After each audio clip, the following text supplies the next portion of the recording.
These were the opening moves of Arjun Erigaisi with white against Magnus Carlsen with black. It's the final round of Norway chess and everything is on the line with Gukesh chasing Magnus. What a climax, what a queen sacrifice game this is. So knight to c3 POs played, Magnus keeping it solid, we get takes, a Carlsbad pawn structure, no one knows if it's spelt with a K or a C, driven many a Grand Mariner insane, and now the bishop streams out with a whoosh. Magnus keeps it steady, e3, castles, bishop d3, it's all very standard stuff. This bishop drops back from the attack and we get pawn to c ships, solidifying the centre. Where do we pop this pony? Well, on the e2 square. Arjun loves to carry his big pony around with him. It's to help him visualise these kind of moments, these manoeuvres. He wants to expand in the centre. I love how Magnus counters, because after castle,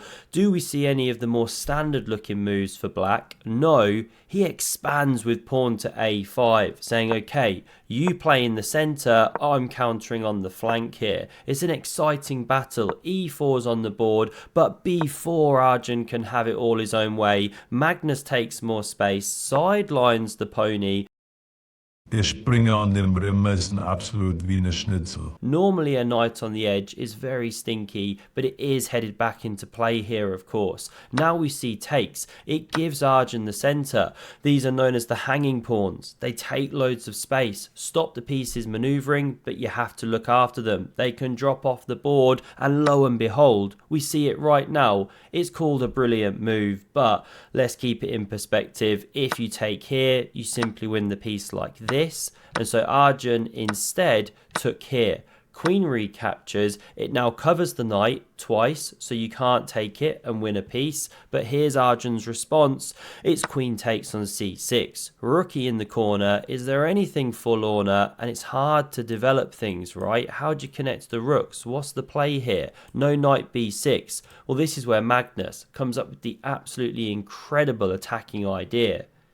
And it's knight e to f6. Now it's given the double question marks. Let's just ignore that, right? Because it is a great move. Different engines, different depths are going to say stronger ones, but it's great chess because after takes in the corner, an exchange sacrifice from Magnus, he now checks the king and takes the bishop. Fine, so he's 2 points down of material, but he wants knight g4. He wants a rook lift. He wants to maybe bring the second knight, use the bishop one day, who knows? It's an attack against the king. This guy's in Siberia. Queenie is a little bit as well. So how do you fight back? Well, knight f4 is an excellent move. Top engine line, you kick the queen, allow it to take the pawn. That was played, but you're bringing the rooks into the game with tempo.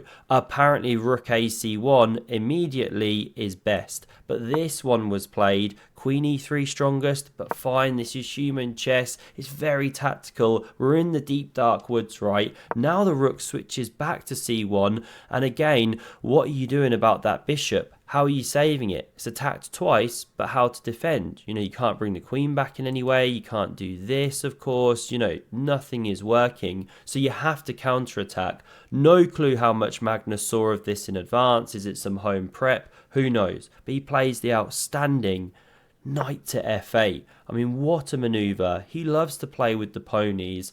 The rook could take immediately, but we first see... No, we do see takes immediately. Sorry, couldn't remember if the queen got chased, but not in this position. And this is what Magnus has prepared, because he's literally a full rook down here. You know, not a knight, but a rook. He sacked that exchange. So what does he come up with? The exceptional queen takes on f4.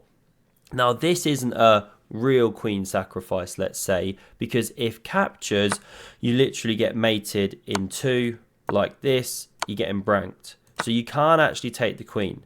The back rank's too weak. Therefore, Arjun plays the best move, which is queen a6. He had no time to take this rook, you know, the queen was going to take and checkmate, and now it covers the rook. So there's no issue here. Queen can't take and deliver the mate. And if the rook takes here, trying to overload that queen, well, then there's this move, and it's rook takes on f4.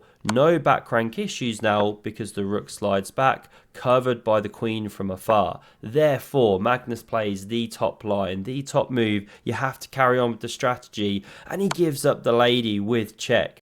Pooh. What a move. What a move. Unbelievably exciting game, because after rook recaptures, Magnus has actually got rook, horsey and pawn equals 9 for the queen equals 9. Anyone's game now. White technically a bit better. So h3 was played. Good move. Stops the knight jump. Gives the king some room. Rook d8. You're going to see why. Because Magnus now lifts to this solid square, covering the pawn. You know, he couldn't have done that from the c5 square. And after knight b6, hitting the rook, now he slides over. Stays with the pawn. Knight c4. It's dropping off the board. What to do? You're lost over this side, right? So you have to go for counterplay, and Magnus does it with knight e6. Knight g6 apparently stronger, but after takes, this is what he wants. To launch Gary the g-pawn down the board. Andrea starts spinning the beats even louder. Everyone's having a great time. What a climax to the tournament. Knight c4. I mean, have we ever seen such a good tournament? So many strong players here. It's unreal chess. Unreal excitement. The rook now hits the pawn, and Magnus has got what he wanted. A ripped open king that he can attack. King g2 best apparently, but king h2 played, walking straight into knight g5 as the strongest move, but Magnus decides to take a timeout. Okay, not bad. Queen b7's now played, x-ray attacking the king and hitting that pawn. Knight g5, of course, you can't save the h3 pawn, but knight d6 generates the counterplay, takes with check, king g2, and now a brilliant move. It's rook d3, just hitting the knight, also threatening the check along the second rank. Maybe one day you clear the way for the pawn here. Arjun going knight f5 check. They're both down to about 10 minutes now. They only get 10 seconds a move. It's a brutal time control. We saw what that can lead to in the earlier game between Magnus and Gukesh. Now the check is played, but the king is just staggering up the board here.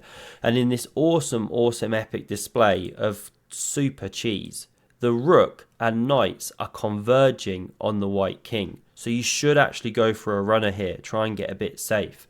But queen takes on b4 played to then run the a pawn. However, now there's knight f to e4, and the net is closing around the white king. Rook d2, and here you have to actually parry a mate threat. You know, say you go pawn a4, well there's knight g3 check. Wherever you go, this is then a checkmating attack. That's mate. If you went this way, then still, that's checkmate. Unbelievable stuff. So therefore, queen b5 was played. You could have also gone to b7 to control this diagonal here. But this one pins the knight. However, Arjun's overlooked a brutal winning move. Look at Eval Barovic. Black's killing it.